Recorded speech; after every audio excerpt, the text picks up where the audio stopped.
Just a few days ago, I ran my first ever marathon in Valencia in 2 hours 58. You've seen me on the course, you've seen my raw reaction after running a sub 3 in the race vlog, and now that I've had some time to put my thoughts in order, I'm going to break down my race, my fueling before and during, how I felt mentally, physically, and whether I wish I had done anything differently. I am quite proud of this. Welcome to the proper Valencia marathon breakdown / recap video. So I made notes on my phone because I don't want to forget anything, but also I don't want to be waffling on too much. Start with the carb load the day before, which I think set the tone for my race. So I aimed for 8 grams of carbs per kilo of body weight, which is what I had practiced in training twice. I think I ended up going a little over, but probably not by much. I tried to measure as precisely as I could without having a kitchen scale in the accommodation in Valencia. So I prioritized foods that were, in set portions, easy to measure. For instance, bagels from the packaging. I knew exactly how many grams of carbs were in one bagel. I bought small portions of jam, small bottles of orange juice, and then I had also brought with me some of my usual foods from home, like the microwave rice and the ministry bars. I started quite early. At 5 in the morning when I woke up, I had a bagel with jam, and then I finished a little too late for my liking. Like my last bit of food was at 8 p.m. before bed. I had a mini waffle. I felt a little bloated Saturday evening, but not too bad. So really stayed on top of hydration because one, I knew that the next day was going to be quite a warm morning, so I wanted to be well hydrated. And two, water is really important to help you break down and absorb the carbs in your system. So when you're carb loading, you really need to drink a ton of water. So I ended up having about 2.5 liters of water on Saturday. My last 500 ml were with electrolytes. And then on Sunday morning, race morning, I was just hungry enough to have my stir bar 50 grams of carbs. Also had a little bit of orange juice to top up the glycogen stores, and also had electrolytes. And that was my carb load and hydration pre-race done. And now moving on to just before the start. So I get to my pen quite early, and there's way more space in the pen than there are runners. Like they were quite long in distance, and everyone is pressing at the front, and I'm almost alone right at the back. And I want to stay there for as long as possible because I do not want to see anyone. I don't want to talk to anyone. I want to be in my bubble, trying to calm myself down. And I see so many runners kind of like jogging around up and down the pen. And I'm like, what are they all doing? Why are they like expending so much energy? I was under the impression that before running a marathon, you really don't need that much of a warm-up. All I did was shuffling from the accommodation to the entrance of my pen, and I did a couple strides, and that was it. And so as we get really close to the start time of my wave, I start walking towards the front, but I still really want to be right at the back because I do not want to be caught up in groups of runners that are going to go at 2:55 pace. Like I really want to be right at the back of that 2:50 to 2:59 wave. Now the actual start is chaos. I don't know what I was expecting, but I actually hadn't really pictured it being like that. Incredibly congested for the first, I would say, 4 kilometers. I also did not expect bollards on the course, like right in the middle. First or second kilometer, very early on. Also, I witnessed 2 runners falling over within the first few kilometers, and I'm like, what is this jungle? But looking back, maybe the congested start was a good thing because at least, I started slow enough. And I settled in because there was no way I could just run any faster anyway. For the pacing, I did check my pace quite a lot. I was very often looking down at my watch because I did not want to get carried away.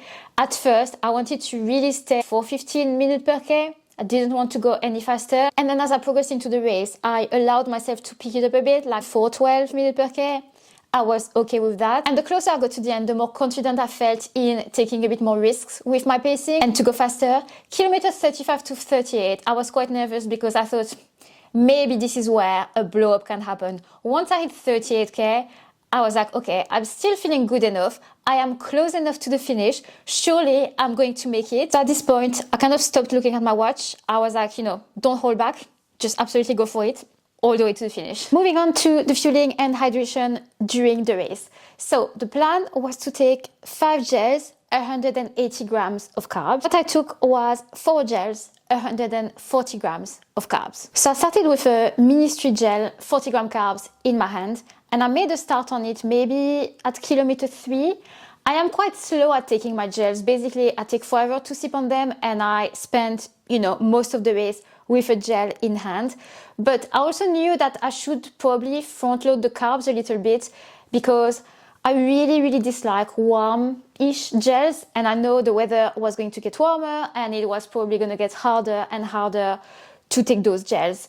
So basically, as soon as I finished the first one, I've made a start on the second one. So I reckon I must have done 70 grams of carbs the first hour, which was a little over the 60 grams per hour that I had planned for roughly a 3-hour marathon. Now, originally, I was going to take my 3 ministry gels first and then finish with the 2 precision gels. And that's what I should have done. But although the neutral gel flavors of these 2 brands are very similar, for some reason, I did not fancy at all my 3rd ministry gel. I was like, I think I need to get on the precision now. So my 3rd gel was a precision. I was already getting slower at taking this one. For my 4th gel, again, went for my other precision gel. Super, super slow taking this one. There's footage of me at kilometer 34. I'm still working on that gel. And so I never made a start on my 5th and last one, and I missed out on 40 grams of carbs. Given how I felt on the last leg of the marathon, aerobically fine, muscularly fine, just started to feel depleted. I do think I could have done with more carbs. Now, if I had tried to take this ministry gel, who knows, maybe I would have started to feel nauseous, maybe I would have slowed down, maybe it wouldn't have worked out. I don't know. But I think 140 grams was not enough. Actually, thinking about it, maybe the carb load really came in handy considering that I didn't take on as many carbs as planned during the race. Like, I knew it was going to be a safety net to ensure I was starting the race well fueled. But maybe this was my saving grace. Maybe being so topped up on carbs prevented me from hitting the wall.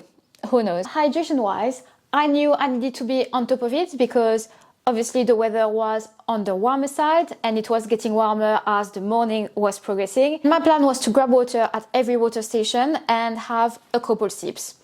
Now, what I did not expect was to feel thirsty, because I usually never feel thirsty when I run or at a race. It's the first time that I had this proper feeling of thirst. So I was like, okay, that's interesting. And also, I need to be really careful. I need to keep on top of it because that could cause issues later on. Drank a lot more than what I had planned.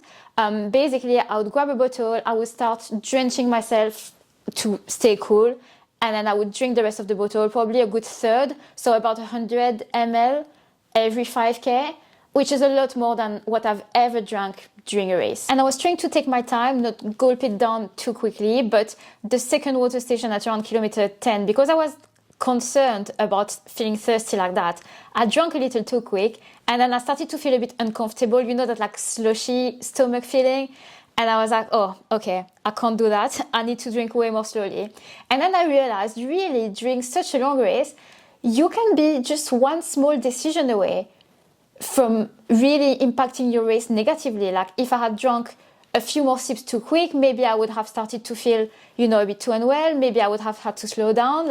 It feels like you need to be hyper aware of absolutely everything because every little detail counts. Now, in terms of mindset, my race was going well, so it was quite easy to stay positive because nothing went drastically wrong. As you see on the footage, every time I would see Ben, I was waving, smiling from ear to ear.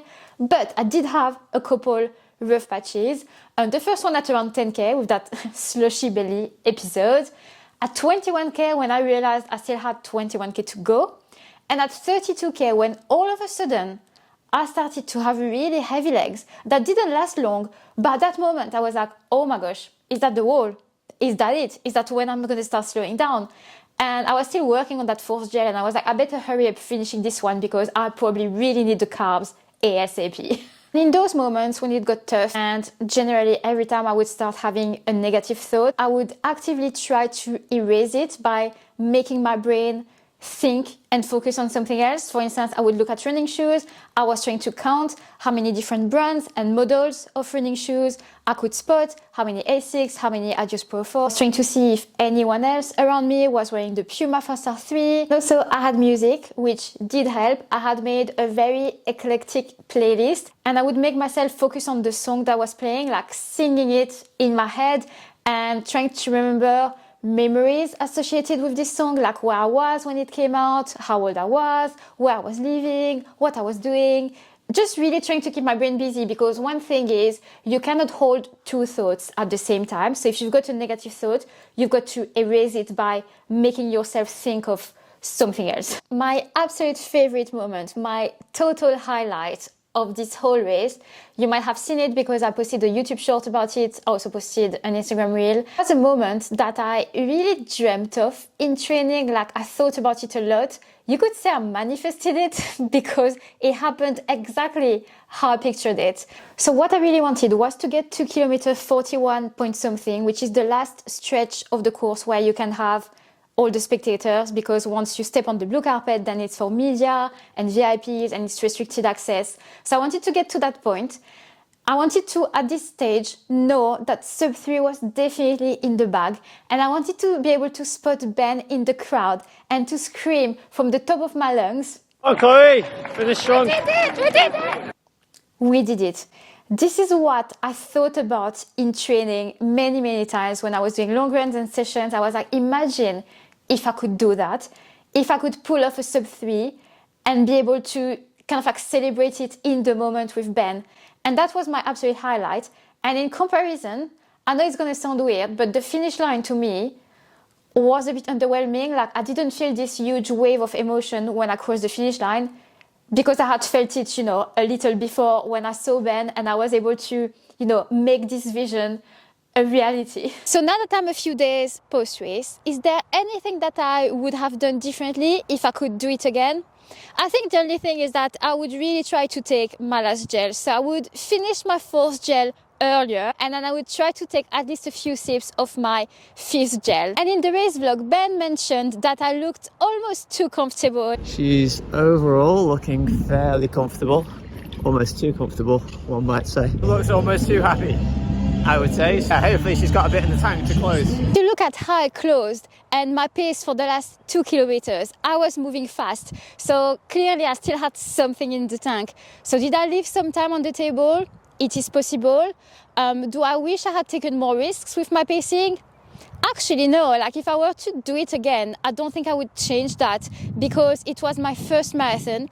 After 35 kilometers, it was completely the unknown. I didn't know how I would feel. Unlike with the other distances I'm used to, where I know when it's okay to start redlining and really pushing, this time, because it was my first one, I really had no idea. I didn't want to be reckless. I didn't want the last 7 kilometers to be a death march. I didn't want to be unwell. I didn't want to hit the wall. I didn't want to have a bad experience that would scar me for life. What I wanted was the strong finish that I had, and to be able to bring the sub 3 home. Don't get me wrong, running this marathon was hard, but it was not a horrible experience, and to me it was the perfect first marathon. And yet, despite having had an amazing debut marathon, immediately after the finish, I said, I don't think I want to do a marathon again. It's like one and done. And I absolutely loved marathon training. Like, I really enjoyed that. But the stress on the race week, it was too much. Like, it really was too much. I really don't see the marathon becoming the distance that I prioritize.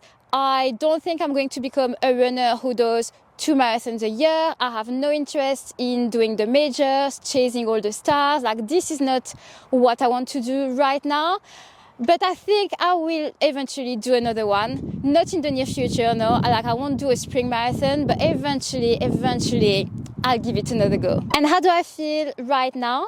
So at the time of filming, I am 4 days post-marathon. And my legs are coming around better than I expected. Actually, what's worse is not the legs, it's the blood blisters that I've got under 3 of my toenails. That is the most painful out of everything. Sunday afternoon, actually, I was fine. I did a 30-minute round trip walk to go get some ice cream, and I felt fine walking. Monday, I had a bit more DOMS, especially my hamstrings. I am, of course, taking it super easy this week. I'm going to take my time to ease back into proper training, but I do feel fine. Just really hungry right now. Like, the post-marathon hunger is real. So I guess this wraps up this race recap. Thank you so much for watching, and also a massive thank you for all the kind comments I got on the race vlog, on Strava, on Instagram. I really appreciate the support. Thank you so much, and I hope to see you all in the next video. Bye!